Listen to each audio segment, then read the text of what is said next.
वज़ीर सेहत हरीश राव ने निम्स और नीलोफर हॉस्पिटल्स में छोटे बच्चों के लिए हार्ट सर्जरीज मुनक्किद करते हुए उनकी जानों को बचाने पर बर्तानिया के डॉक्टरों की टीम को मुबारकबाद पेश की। निम्स हॉस्पिटल में इस सिलसिले में बर्तानिया के डॉक्टरों की टीम के एजाज में एक तहनीती तकरीब मुनक्किद हुई, जिसमें हरीश राव ने उन डॉक्टरों को तहनीत पेश करते हुए उनके कामों की सताइश की।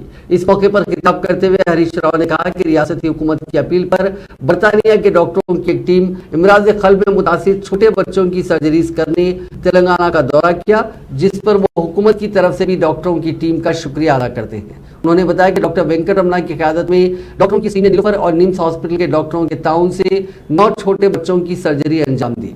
इस टीम ने इंतहाई खराब सेहत रखने वाले एक छोटे बच्चे की भी सर्जरी अंजाम दी, जो बहुत बड़ी बात है। उन्होंने कहा कि 20 डॉक्टरों पर मुश्तमिल टीम ने हर एक सर्जरी 4 से 5 घंटे में अंजाम दी। इस तरह इस टीम ने 9 बच्चों की जान बचाई है। वज़ीर सेहत ने इस मौके पर निम्स के इंचार्ज डायरेक्टर वीरप्पा और नीलोफर की सुपरिंटेंडेंट उषा रानी के साथ साथ इस सर्जरी में ताउन करने वाले दीगर डॉक्टरों का भी शुक्रिया अदा किया।